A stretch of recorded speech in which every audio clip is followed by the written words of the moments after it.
Today in the garage, we got this 2010 Ford Focus. I'll put a video in the top right hand corner of some previous work that got done on this thing. It's been here a few times. I gotta move it into the garage right now, and the ignition switch doesn't really want to work. Like, you gotta mess with the key just to get it to start, and when it does start, the engine is surging, it's not idling right, it's running like crap. And a long time ago, I told this lady, put this thing down, it has way too many problems. And oh yeah, I'm gonna do it, I just need it to last a few more months. She's been saying that for years, and it keeps coming back for more and more repairs. And for all you people who thinking that, hey, your job is to fix cars, why are you complaining that they're broken and blah blah? The thing is, okay, if I got a new customer and I know your car is a piece of crap, I'm just gonna fix it without saying anything. But when I have repeat customers that I've been working for years, and I see their same piece of crap come back all the time for something else, that's when I start recommending that they just get rid of it. The car just isn't worth it financially, you know. But everyone has different financial states, so it's reason why people hold on to cars. Who am I to judge? I'm just saying my opinion is to get rid of it, and she said she would, but obviously those are lies, all lies. What's going on today with it, you're asking? Well, we got a box here full of goodies. Let's see: rear drum brake hardware kit, rear shoes. This is going to be a pickup ring for the rear ABS, which you have to press onto the actual drum itself. We have a ABS sensor, a wheel bearing just in case, because I remember how this came apart last time, and some seals. There's two of them right here. Okay, so maybe over a year ago, her wheel bearing went bad on this side, and it let just, you know, once the wheel bearing goes bad, it lets everything tweak to the side. Destroyed the pickup ring for the ABS sensor. It destroyed the ABS sensor because it just chewed into all of it. Okay, and it destroyed the seals and all that stuff. At that time, she was in a pinch, right, financially. I mean, who isn't? And everyone always is, right? I gave her a quote on what it would cost to replace everything that got damaged when that wheel bearing went bad, and she didn't have it in her. She just needed the car to be able to drive again. So what did I do? I pressed in a new wheel bearing for her. Car drove perfectly fine, but because the ABS pickup ring and the ABS sensor itself got destroyed, now she has a ABS/traction light on her dash, and it's been on for like over a year, like I said. So it's finally here in an attempt to get that stuff fixed, and that's what we're gonna do today. Hopefully, got my fingers crossed that everything goes smooth, but I guess we'll find out. I just remembered, this is a car that all the lug nuts are swollen on it. Again, more than once I told her, hey, I get so frustrated with these things. I said, hey, if you want me to continue working on your car, replace the lug nuts. I'll order them for you. I'll put them on for you, no charge. Give me the money to buy lug nuts. It's extremely frustrating. So 19 mil doesn't fit, okay? And the problem is, sure, just hammer on your socket, right? But then it becomes a nightmare to get the off of your socket. Just use a larger socket, 19.5. That's what these things are for. Still barely wants to fit. I would have to hammer that on. That one goes on a little bit better. That one fits fine. This one, way too swollen. You see what I mean, guys? It's just... And then when you damage the lug nuts, you know, they get destroyed trying to remove them. And, well, it was fine before I brought it to you. All right, so I got the wheel off. I got the axle nut off. Now at this point, the whole drum should slide off with the wheel bearing, but it's not going to. It's the reason why I bought a new wheel bearing for it, just in case. Because I remember when I put this wheel bearing on, I had to force it on. Now normally, once you get this nut off, this whole assembly should just slide off. And the old one did. The old one just slid right off. That's how it should be. But for some reason, the wheel bearing that I got from AutoZone that day she was in a pinch and I had to run to the store and get a wheel bearing for her, once I press it into the actual drum, it's supposed to slide onto the shaft right here, and it didn't. I had to force it on. So that's how I knew, okay, she's bringing it back because she actually wants to get this work done. I knew if I had to force it on, that it's not going to come off without a fight, and this wheel bearing may end up getting destroyed. Let me keep at it. Let me see how this thing ends up turning out. There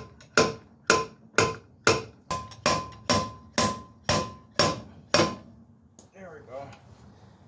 And there goes the inner race of the bearing, so...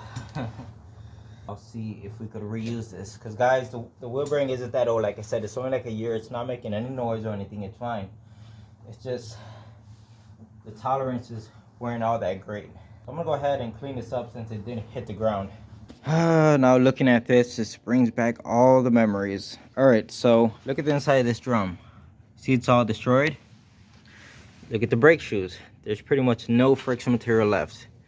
There's just a hair on this side, but this side's pretty much metal to metal. And I want to say that the brake shoes were already bad. Let's not go ahead and blame everything on the wheel bearing that went bad. Okay, I'm sure these shoes were way beyond wasted. It should have got changed a long time ago. But what happened is once that wheel bearing went bad, everything was able to it let the drum kind of kick to an angle, and things just got amplified at that point. So the drum itself got destroyed. The wheel bearing was destroyed. And here goes the ABS sensor. I know it's hard to tell, but it's that little dot right there. That got ground down flush with the metal, because once this drum kicked sideways, it was just grinding on the ABS sensor and just eating at it until it completely disappeared. And then there's this pickup ring. This is what the ABS picks up on. It should be pressed right on here, but of course with this thing at an angle, it completely destroyed that pickup ring. And then there's a seal, and you can see this seal comes with a small installation tool. The seal actually goes right here to protect all the dirt, debris, and all this crap from getting into the wheel bearing. All that stuff was destroyed. Look at the rust on this wheel cylinder.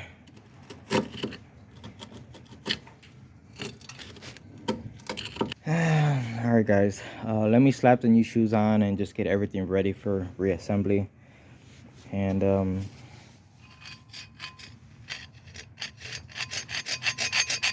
well, today's actually the 1st of 2022, so of course last night was New Year's Eve. And yeah, there was a lot of gunshots. I mean, it was almost like a freaking war zone out here. It's absolutely crazy.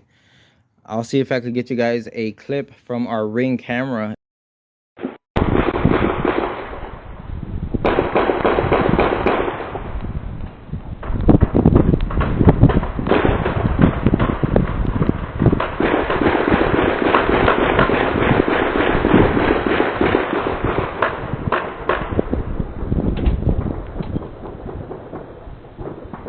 All right, so as you can see, I started taking things apart.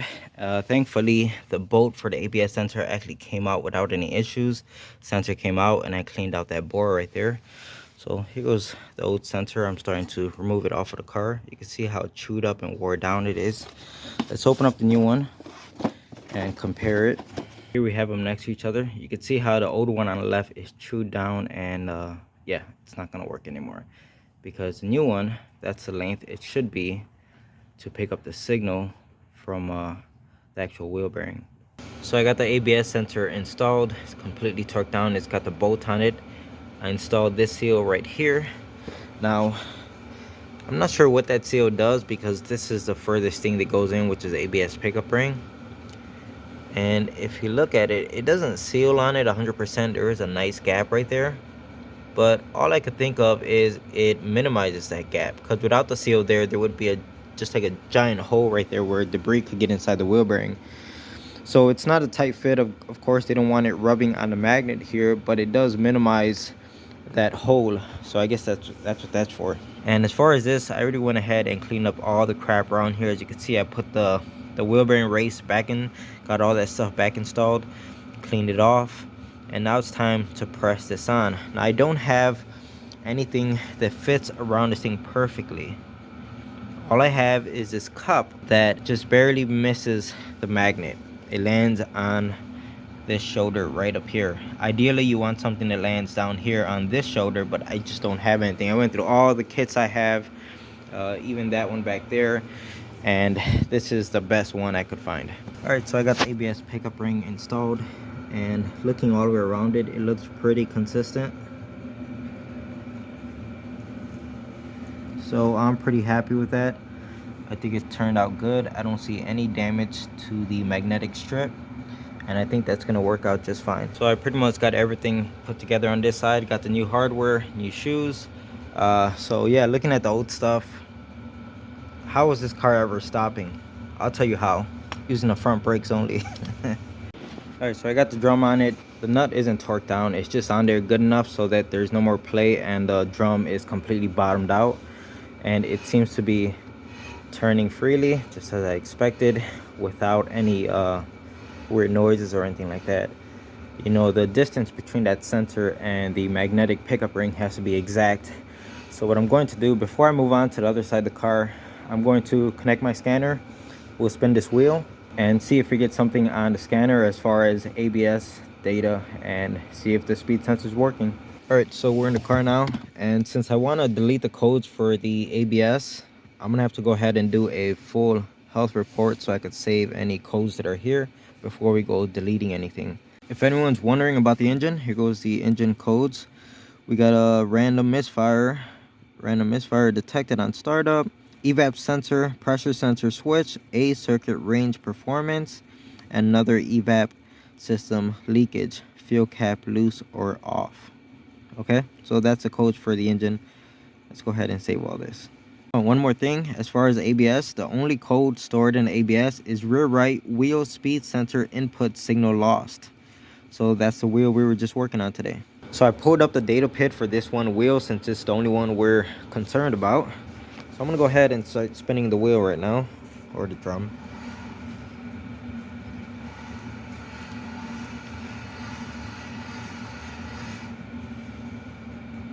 Not seeing anything. All right, so I can't get a reading from this wheel, so I went ahead and pulled up the data pit for the rear left side, and I went on that side, spun the wheel, and it picks up just fine. So we have an issue on this side. We have to take it back apart and see what's going on. So of course everything on this side looks good. I think what's going on here is the sensor isn't coming in far enough. So it may be corrosion, too much rust on the back side. It's basically rust jacking, and it's not allowing me to push in that sensor anymore. So let me take the sensor back out again, and we'll clean some more rust, and it should be all set. We are having an issue with rust jacking. There's rust on the back of this plate where the sensor mounts up to, but the problem is you have very limited space, and it's hard to get any tools inside of there to clean off that rust. So I'm finding that quite difficult. In the meantime, I wanted to make sure that the sensor itself is actually working and that the car is getting the signal. So I unplugged the sensor. You can see I have it just sitting right here. Since the pickup ring is basically just a magnet, we could grab a magnet ourselves and just wave it in front of the sensor just like that, and we should get a signal. And as you can see, I've already been doing some tests and it was working. So I'm going to try to get this so you guys can see. See that? All I'm doing is this. So that tells me the sensor works, the car is getting the signal, everything is fine. We know the magnetic pickup ring is fine. There's no damage to it at all. The problem here is we simply cannot get the sensor to get close enough to the pickup ring because of the rust.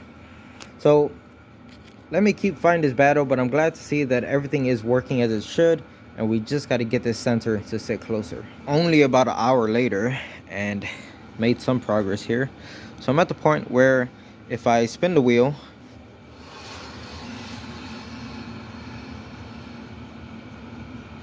so you can see it is responding every time I turn the wheel. But is it good enough? Sometimes these sensors are really picky. So like say it picks up the signal, but let's just say it's not close enough, and that'll throw the readings off a little bit. Then I would just have to come back and mess with it some more. But as of right now, I'm tired of messing with this thing. I'm gonna leave it alone. I'm gonna go get the shoes put on the other side of the car. We'll take it out for a test drive and we'll see if this sensor is happy. So we got a freaking blizzard going on over here. There's a ton of snow everywhere. Extremely frustrating. But I decided to take the Focus out for a test drive before I move on to the other side. And guys, it's not working. You can see the sensors are trying to match each other, but it's looking pretty pathetic. And I'm pretty sure that's still due to the gap. The sensor is still not close enough. And guys, I can't get in there for the life of me. I can't get in there anymore to try to clean off that rust. All right, so I decided to just jump on the other side and get the brakes done over here. And what I'm noticing is the sensor on this side sticks out just as much as the other side. So it's not really a sensor issue anymore. What's going on here is if we look at the magnetic pickup ring, there is actually a gap between this lip and I know it's hard for you guys to see, but this lip right here, there's a pretty big gap. And on the piece that I pressed on the other side, I actually pressed it on until it bottomed out. So that's what's going on here, guys. It's not that the sensor isn't coming in far enough, it's that I pressed on the pickup ring too far. Now, can I get it to come back out? So we're gonna have to figure that out. So I'm all done on the rear left side. I'm gonna go ahead and put the drum back on it, and then we'll jump back to the other side and see if we could fix that issue with the magnetic ring. So I got the first side off again, and if you look at the pickup ring, see there's absolutely no gap. That thing is just bottomed out, because I assumed that's how it goes on, because we had nothing, I had no reference since we didn't remove an old one. Probably wouldn't have been the worst idea to go ahead and do the other side first, just to see how it looks before we tackle this side, but hindsight is 20/20, right? So let's see if we could somehow pull this off or get it off of here. My first thought was a puller like this, but there is almost no lip here to grab, so that's not gonna work. All right, so I did get it to move. You can see there is a pretty decent gap all the way around. What I ended up doing was using my indexing pry bar. I just got inside of here, and then of course give it a few love taps on the end of the handle here, and it was able to slowly move up this piece. Of course, the key here is to be able to hold it in the vise, and I put some lug nuts on it so that I'm not squeezing on the threads. Let's go ahead and pop it back on the car and see what the signal looks like on the ABS sensor. It seems like we have a winner. I got this thing put back together. The nut is torqued down, and oh my god, I wish I had 3 arms. Okay, so yeah, I don't know how to do this. I wish I knew how to screen record on this thing. I mean, it's not built into it. You gotta get like separate software, you gotta connect it to the computer, blah blah blah. I asked someone who knows how to do it, but they haven't replied to me. It's been like 3 months. I'm still waiting. All right, so I got you guys balancing on my Milwaukee impact gun. I'm gonna go ahead and turn the drum now, and immediately we get a speed. I'm not even going that fast, and we already have a speed. And I'm trying to keep it as consistent as I can, and you can see it's retaining a speed. Damn it. Okay, let's try that again. Spinning now.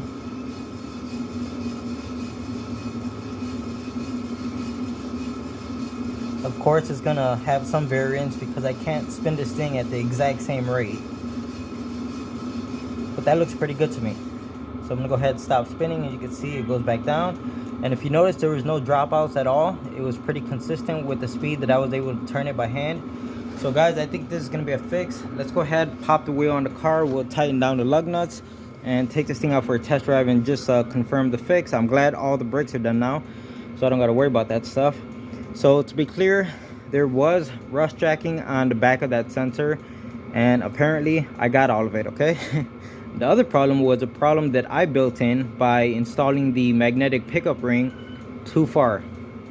Now, it would have been nice if when they machined this thing, they machine it and put the lip to a certain point where when you go to install that ring, it bottoms out and it can't go any further. The way they, you know, I know it's for tolerances and, you know, just get things done fast, but it's kind of horseshit. Had they just designed it properly to accept the ring and it bottoms out and that's always going to be the correct location, there would be no issues like this. But it is what it is. At the end of the day, we figured it out and it got fixed. So I'm out test driving the Focus and the car is fixed. I'll show you some screenshots I took, you know, getting up to different speeds. But there's something weird happening that I noticed, is that whenever the ABS is activating, which is quite often since we're driving in snow, the pedal sinks to the floor, and I mean like super sketchy. And I know it's normal for like whenever your ABS activates for your pedal to sink a little bit, but not like this. This is like almost completely bottoming out your pedal. So like I said, super sketchy. I don't know what's causing that, but the thing is, if you come to a complete stop, right, and you pump the pedal, like the car's not moving, the pedal's nice and firm. Like right now, nice and firm. No, it feels perfectly normal. But the second that ABS starts activating while the car is sliding, that pedal just drops all the way to the floor, and you have to pump it like 2 times in order for any type of pressure to build up. It's super sketchy. So I don't know what's going on with that. The night that we get a snowstorm, the very first night, we get her ABS working. So it works perfectly fine now. And trust me, you want to be in a car that has ABS during winter. It's super sketchy. I've been in a Chevy Aveo, like the base model, like the bottom of the barrel, and those don't have ABS. And even my mom's Chevy HHR, her car does not have ABS. And if you're coming to a stop, that car starts twisting, turning upside down, sideways, inside out, anything you could think of. It's like the freaking Wonka Vader. It goes anywhere it wants. It's super sketchy and scary at the same time. And you don't want to be in a car without ABS. So it's really really cool that we got this fixed on the same night that it started snowing. All right, so here goes the mess that we had going on before, and this is after. You can see left rear and right rear, and they are matching perfectly. Same thing here. And this is me just driving around. I don't want to be in this car too long. I don't like driving people's cars at all, and even less during winter where there's a higher chance of getting into an accident. But clearly these things are matching perfectly. I don't know if that light is on, the tire pressure. I don't know if it's on because her tires are low, which I did see that they are low, or if she has an issue with her TPMS. And you know what else I just remembered? I don't know how the hell this slipped my mind. The left rear wheel cylinder is actually leaking brake fluid. So could that be the cause why our pedal sinks during ABS activation? But like I said, if you take the ABS out of the equation, the pedal feels perfectly fine. You don't have to pump it, you don't have to do anything. It's only during ABS activation, and it's not like dripping or you know, pouring the brake fluid out that rear wheel cylinder. It was more like a seepage. Like I could tell it's been leaking over time. And if she wants to get that done, I'll let you guys know. That's gonna be a shit show, because I can imagine the lines are gonna be rusty, and I might end up having to replace some lines. That'll suck. But we're all done with this car, guys. I want to get out this turd.